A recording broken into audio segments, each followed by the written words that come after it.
Salut, bienvenue au Metasploit Training for Beginners.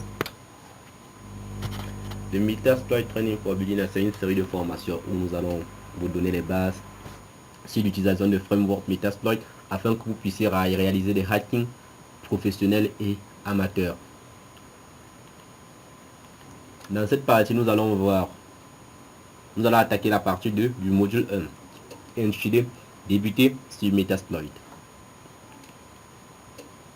Dans la précédente vidéo, nous avons montré comment attaquer un système Windows XP vulnérable en utilisant un exploit particulier. Et les erreurs ou bien les inconvénients de cette faille étaient les suivants. En fait, sont les suivants. Lorsque vous utilisez un payload particulier, n'est-ce pas? Si un exploit particulier, si jamais la personne qui a écrit cet exploit réécrit ou bien fait des modifications dans son exploit, il vous faut des mises à jour. Et aujourd'hui, vous avez remarqué qu'il existe beaucoup d'exploits sur Internet. Ce qui fait que si chaque fois que vous voulez attaquer une machine, vous faut aller sur le site de la personne, télécharger la mise à jour, venir modifier. Si vous avez peut-être 1000 exploits, vous devriez peut-être chaque jour aller sur Internet télécharger peut-être 1, 2, 3 ou 500 exploits pour venir essayer d'attaquer une machine, ce qui va être un peu lourd pour vous. Aussi, dernièrement, nous avons pris contrôle du Internet, n'est-ce pas?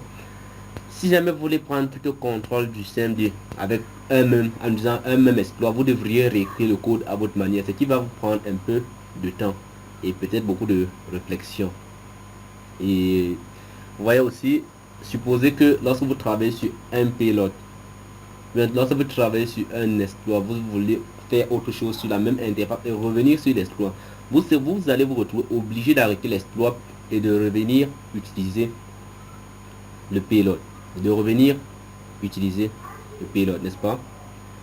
De revenir après. Et lorsque vous allez revenir, vous allez devoir reprendre l'exploit. Ce qui, vous voyez, vous allez faire ce qu'on appelle refaire la roue en informatique. Alors que vous savez, en informatique, on dit ça ne sert à rien de refaire la roue. Quand l'autre a déjà fait, je crois, tout ce que vous avez à faire, c'est de l'utiliser et d'avancer.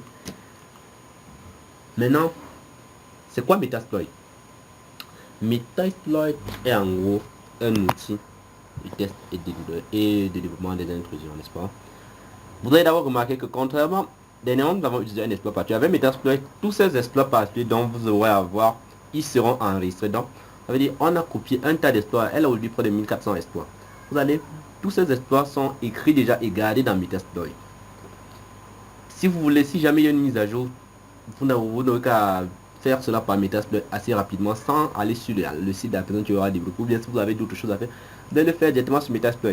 Et en plus, Metasploit sera non seulement facile à utiliser et facile, disons, à comprendre. Du coup, vous n'aurez pas besoin, si l'autre a écrit son exploit en C, l'autre en Ruby, l'autre en Shell, l'autre en Python, vous n'avez pas besoin d'aller essayer de comprendre comment il a écrit son exploit ou bien comprendre comme tel ou tel autre.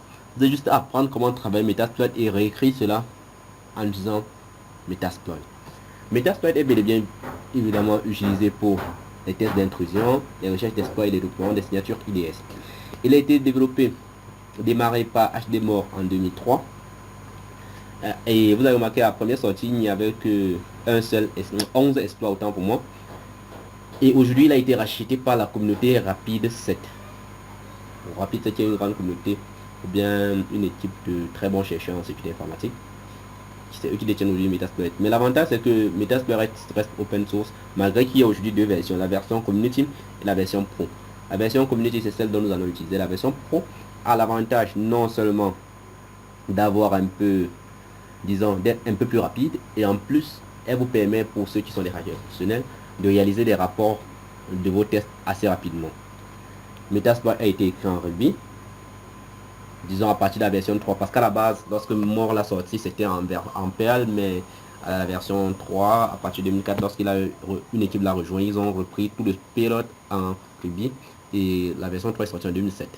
Metasploit existe sur Windows, sur Linux et sur Mac. Et notez que pour l'installer sur Windows, vous devriez désactiver votre antivirus. Il y a aujourd'hui plus de 1414 exploits sur la version 4.11 et la 4.8 est déjà disponible. 361 payloads, 37 encoders, et vous avez remarqué aussi qu'un grand nombre de tutoriels sur Internet. Nous allons reprendre l'exploit précédent, l'exploit dont nous avons réalisé la dernière fois en utilisant Metasploit. Nous allons commencer par le scan de port avec Metasploit.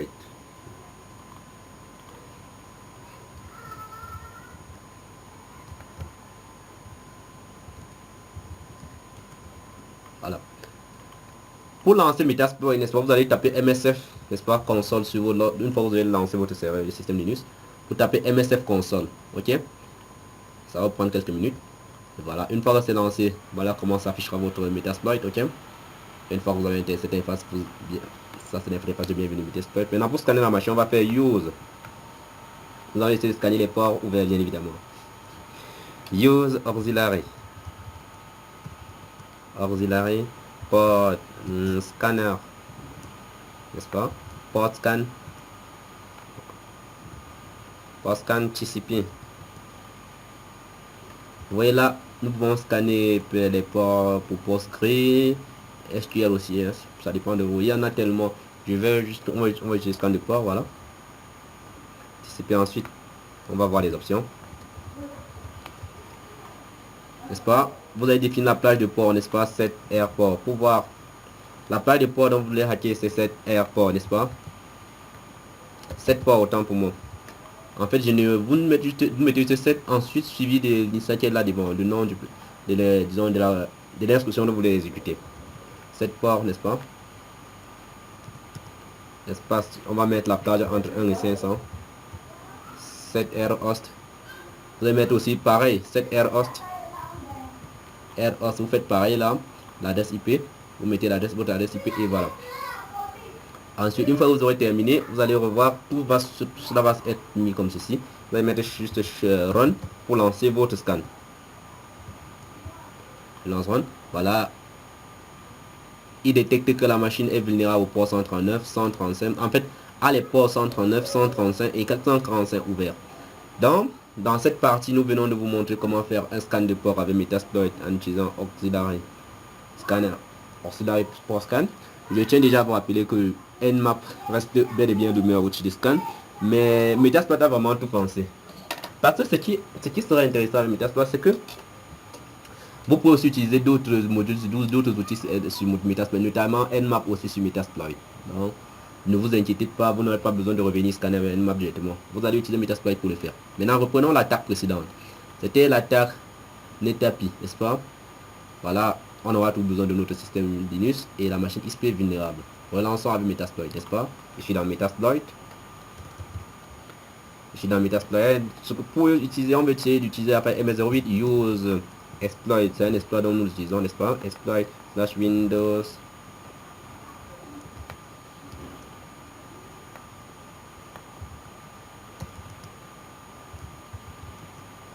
Oui, MS08 Netapi. Voilà. On voit les options. N'est-ce pas? Ah, les options. Pour avoir les infos. Si vous voulez en savoir plus sur cette file, vous tapez info. Là, vous allez avoir toutes les informations sur cet exploit MS08067 de Netapi, voilà, Microsoft Server, blabla, n'est-ce pas? Les systèmes dont on peut exploiter avec cette faille, voilà, les différents systèmes. XP par 3, par 2, par 1, version anglaise, française, chinoise, hébreu, ainsi de suite. Maintenant, nous allons voir les options. Voilà. Une fois que nous avons les options, on va aussi mettre cette air host, n'est-ce pas, pour définir la machine dont nous voulons pirater. C'est air host. Je mets l'adresse IP 192.168.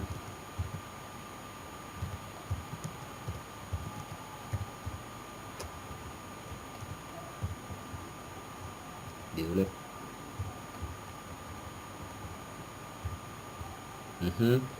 Bon, là c'est bon, n'est-ce pas? Nous avons défini l'adresse IP. Maintenant, on va utiliser le payload, n'est-ce pas? Payload Windows, n'est-ce pas? Windows. On va utiliser. On va se connecter au shell, n'est-ce pas? Donc, on va prendre contrôle de l'invite de commande.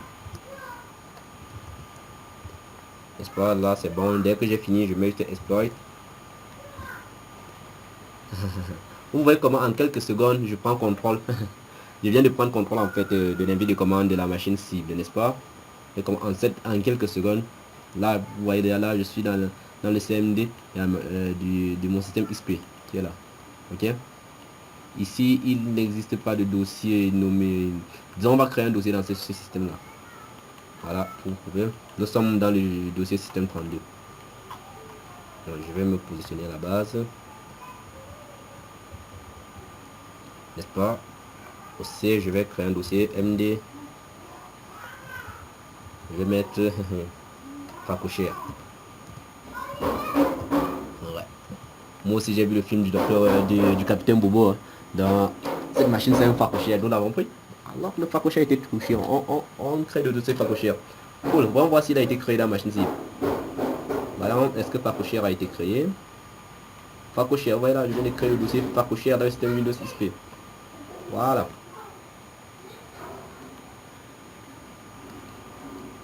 On va essayer de sortir l'espoir. Ah, j'ai arrêté, je vais arrêter l'espoir. Donc, vous voyez comment on a pris carrément contrôle de l'invite de commande de la machine cible de notre système XP. Maintenant, la deuxième chose dont je vais vous montrer, n'est-ce pas? Précédemment, en prenant contrôle du système Windows XP avec le CMD, vous pouvez faire ce que vous voulez. Je vais vous montrer un deuxième truc que vous puissiez avoir l'avantage. Comme je vous ai dit, avec un exploit, vous ne pouvez. Dernièrement, nous n'avons pris contrôle que du Telnet. Mais maintenant, je vais vous montrer que nous avons non seulement pris contrôle du CMD, mais nous allons maintenant prendre contrôle de l'interface graphique. N'est-ce pas? Allons-y. Je vais juste changer de payload. Vous avez remarqué que s'il fallait utiliser un seul payload particulier, il aurait fallu réécrire le code. Là, on va juste mettre cette payload. Je prends Windows slash 25 inject, n'est-ce pas? 26 inject start bin TCP. Moi, je mets exploit. On va ça donne. Ping, ping, ping. There you go. Attends, hein. Il essaye là.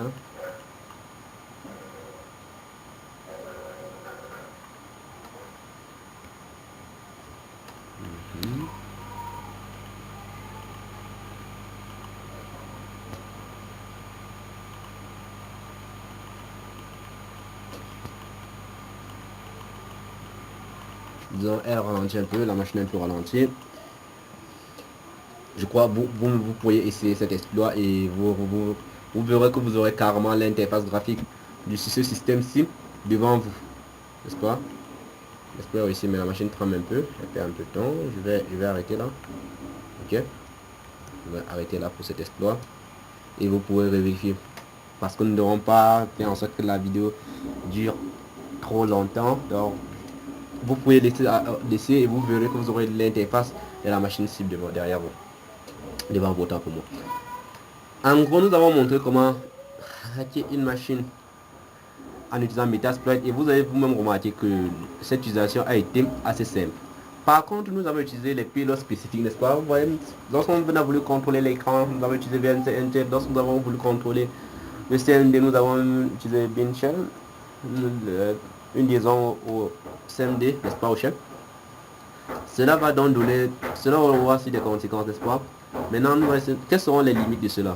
Non seulement un payload spécifique tel que Shell bin TCP ne pourra se lier par un code Shell, n'est-ce pas?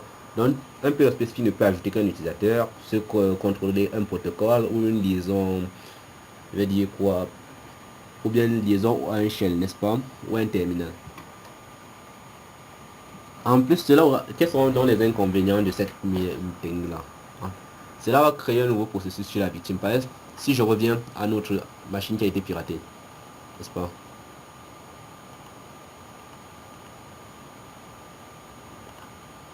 Je suppose, je vais reprendre l'attaque, ok? Avec le shell bin TCP exploit. Ouais, elle tremble un peu. Voilà, elle est à l'intérieur, n'est-ce pas? Lorsque je suis là, n'est-ce pas? Regardez ça. Si je tape la mnetat, nestat,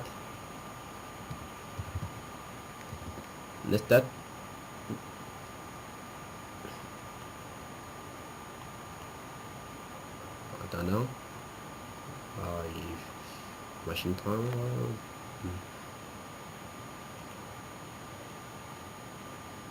Voilà, en fait, vous voyez là, voilà l'adresse IP de la machine qui contrôle cette machine, n'est-ce pas? Donc ici, vous pouvez voir quelle machine est en train de la contrôler. Et si j'arrête celle-ci, n'est-ce pas? comme je vous ai dit, elle a créé un processus. Malgré que le CMD soit arrêté, vous voyez la CMD.exe. Ce CMD-ci, c'est plutôt le contrôle qui est pris ici. Cela n'est pas très bon, n'est-ce pas? Donc, en utilisant un exploit particulier, elle laisse beaucoup disons, d'informations chez la victime. Et il va falloir donc nous trouver un moyen disons, de contourner cela. En plus de ça, on ne pourra pas effectuer les tâches d'administration et les commandes seront limitées à l'interprétation. Maintenant, ce dont nous aurons besoin en tant qu'hacker, c'est quoi? Lorsqu'on sera en train de faire une intrusion, on aura besoin d'un payload qui va masquer notre présence chez la cible, qui va s'adapter aux différents exploits. Donc, lorsque nous réalisons nos attaquants, que nous n'ayons pas besoin de changer chaque fois de payload, qu'elle puisse interagir avec les différents payloads sans complication. Que nous puissions appeler par exemple le shell ou bien toute autre interface sans être dérangé. Ne pas créer de fichiers chez la victime, parce que les antivirus sont souvent sensibles à cela. Lorsque le payload crée un fichier dont l'antivirus ignore, il peut facilement détecter. Créer une plateforme où nous pouvons interagir avec d'autres payloads, ça je dit. Et aussi on peut écrire nos scripts assez rapidement et assez facilement. C'est ça, donc ça serait dans ça le MetaPreta. Dans le prochain chapitre, nous allons introduire le MetaPreta et vous montrer comment est-ce que vous pourriez utiliser ce puissant outil ou bien ce puissant payload. Merci d'avoir suivi cette vidéo, j'espère qu'elle vous a plu. Si vous avez des suggestions ou tout autre ou bien d'autres préoccupations, veuillez me contacter à mon adresse email et bonne journée. Bye bye.